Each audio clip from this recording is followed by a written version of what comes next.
Hey everybody, welcome back to Vinyl Junkie Record Shop. My name is Mike, and today let's do an unboxing video of, there have been a lot of these already out online because it was released on Friday.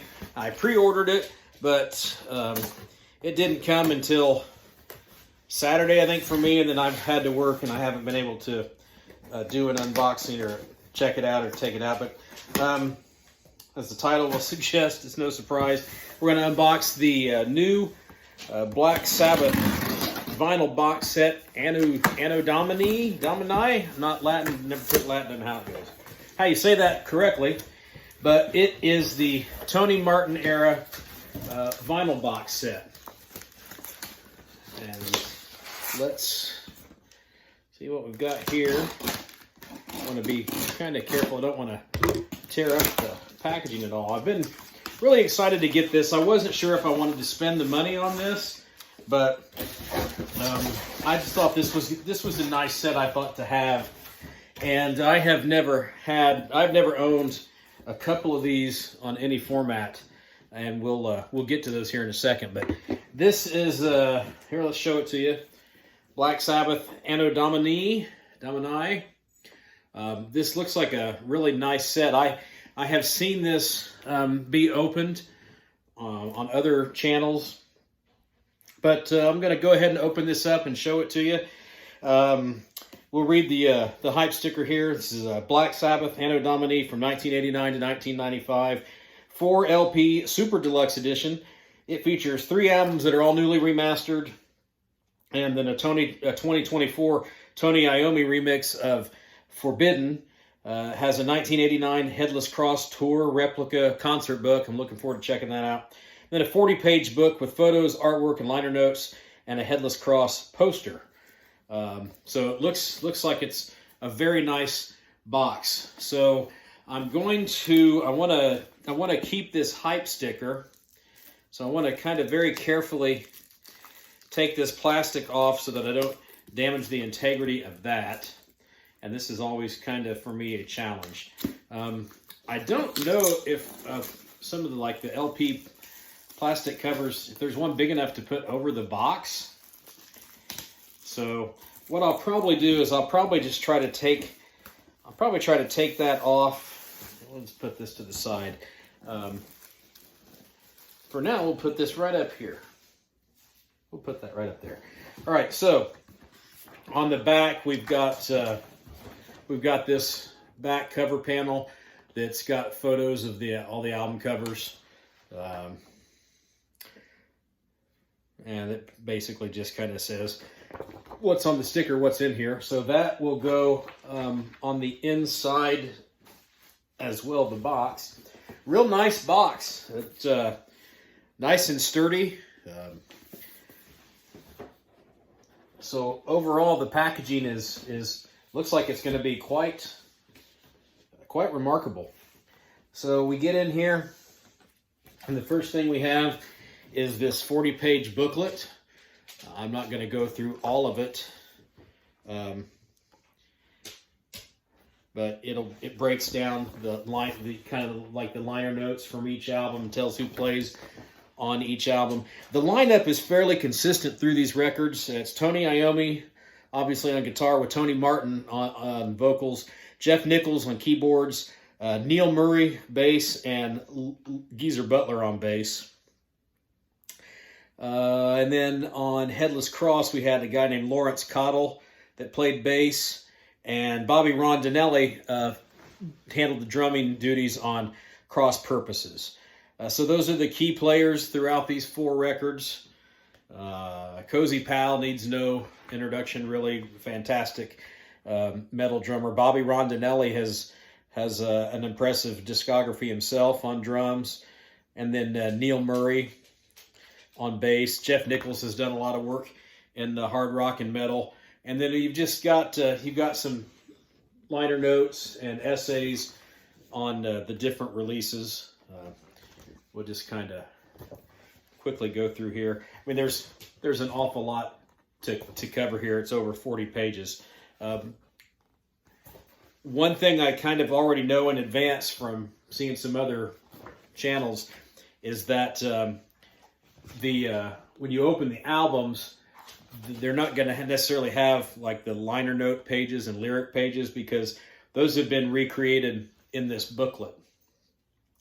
There, for example, here's the Black Sabbath World Tour dates from 90 to 91. And yeah, there's just lots of information in here, lots of really neat photographs. So this is, as you can see, this is a really quality inner booklet. It would be, I think it's put together really well. Someone had said they thought it would have been better if it had been kind of more of a hard, like a hardback. I think it looks and appears really nice as it is. And then here we have the lyrics reprinted. There's the lyrics for Headless Cross with liner notes or like another credit listing. Here we have the lyrics reprinted from Tear, however you want to pronounce that. And these look like recreations of the actual inner sleeve. Then here we have Cross Purposes. I have the original CD version of Cross Purposes.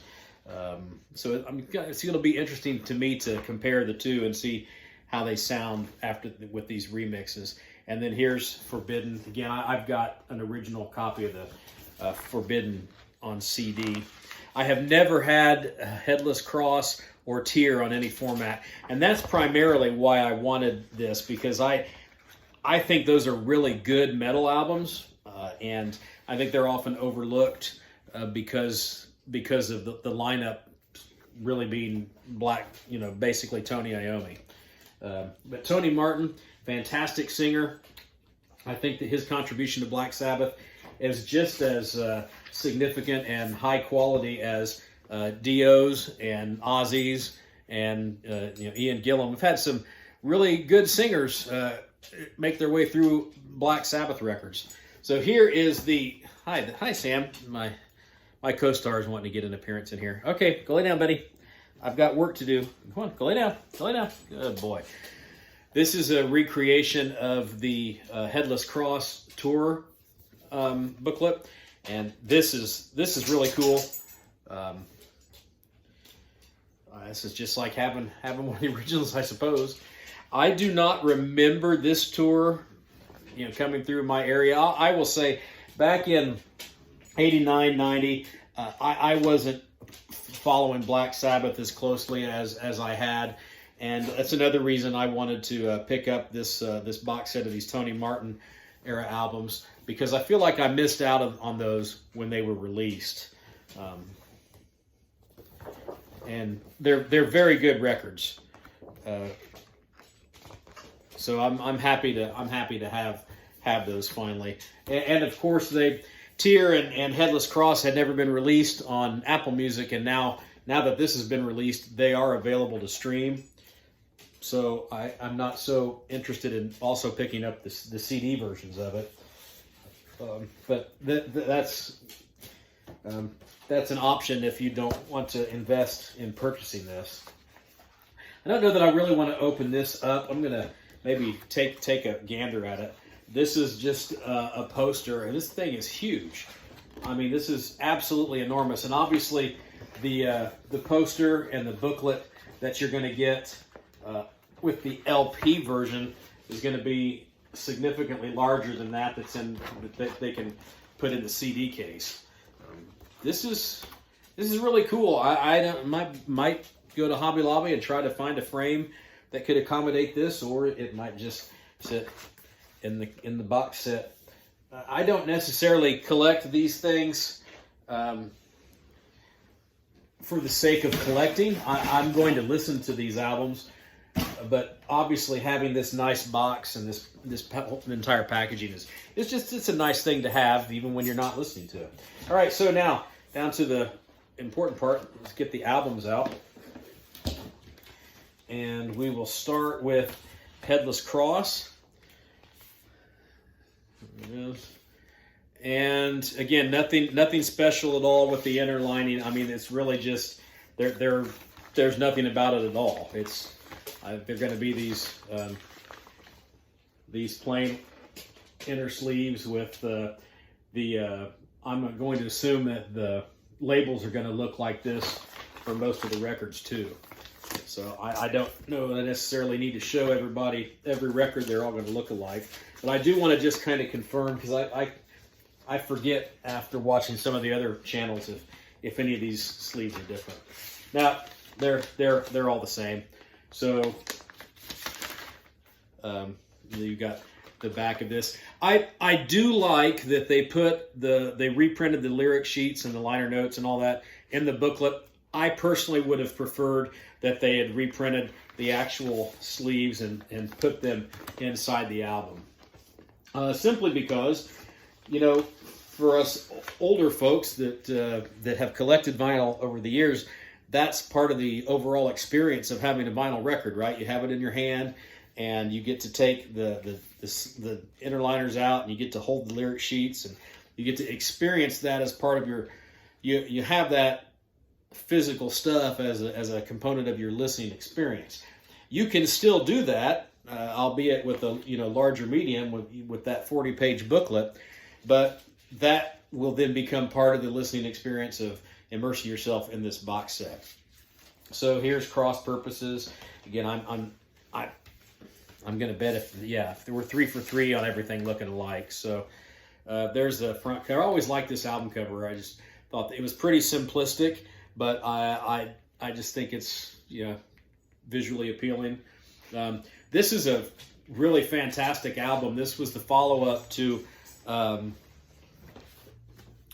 Brain Cells Decaying Again, the reunion with Ronnie James Dio, and I feel like a lot of these songs might have been written with the Dio in mind for singing them, but Tony Martin does a remarkable job and is a remarkable singer.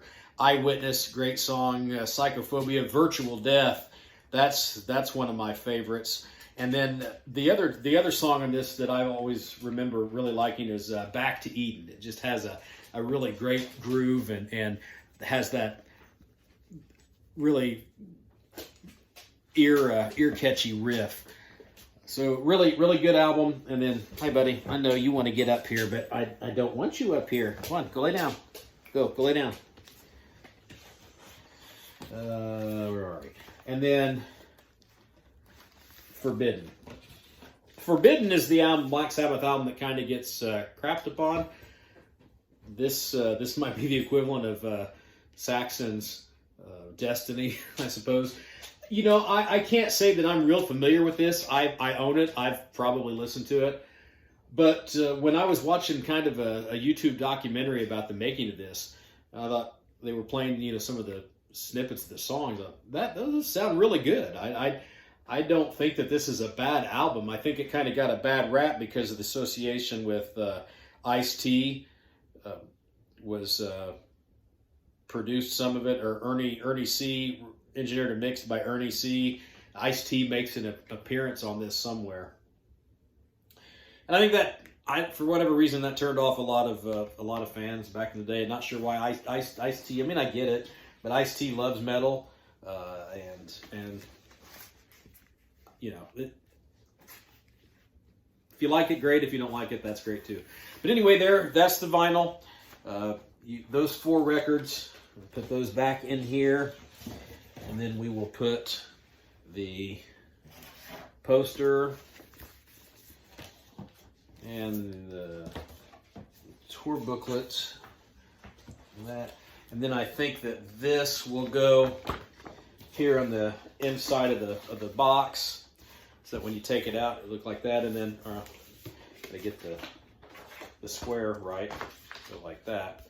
And then I will try to carefully remove the hype sticker and put it in here somewhere. Again, I don't think that plastic sleeve I'm going to find big enough to go over the entire box. But this is a nice solid box that hopefully, if well placed in the slot somewhere, will not get too damaged. Yeah, overall, this is a really quality output. It's a nice thing, I think, to have. It's priced at about right at about $100, which, you know, $25 per vinyl is not too outlandish. I suspect that this will probably come down in price. I pre-ordered it because I didn't want to take a chance and have it sell out everywhere, which it seems to be readily available if you haven't picked it up yet. If you want to go on Amazon, I think you can find it. But maybe if you hold out a while, the price might come down. I finally, unrelated to this, but if you know, price is a big thing. I finally picked up the Sabbath box set with their couple of early albums and then some live albums if you're thrash metal fans. I haven't done a video on that yet, but my point is I finally picked that up probably a couple years, and that's been out maybe a couple years, and I finally got it at a what I thought was a ridiculously low price on Amazon, and I wouldn't have bought it if I hadn't found it at that price. So I guess if you hold out and keep checking back and forth, you might find this for, if you could pick this up for even $80, I think that would be well worth the investment. So I'm really happy with the packaging. I'm really happy with how it looks, and I guess the next thing is going to be how it sounds. And from everything I've heard, it sounds great. So I'm still kind of on my Black Sabbath, my Saxon and Uriah Heep, well, more of a Saxon hit, Saxon. I don't know what to call it. I've been on a Saxon kick. I've been immersing myself in their discography in preparation to doing a ranking video for them. So, yeah, there it is. Let me know in the comments what you think. If you're new to the channel, I appreciate you stopping by. Go ahead and hit that like and subscribe for me. Trying to make a push to get up to 500 subscribers. And I enjoy getting on here and talking about my collection, talking about stuff. Throw me a comment if you've picked this up already, or what you think about this, what you think about the Tony Martin era, who your favorite singer was in Black Sabbath, and what your favorite Sabbath albums are. Yours might be one of these, and there's absolutely no problem with that because all four of these are great records. So, again, I appreciate you stopping by, and I'll see you the next time.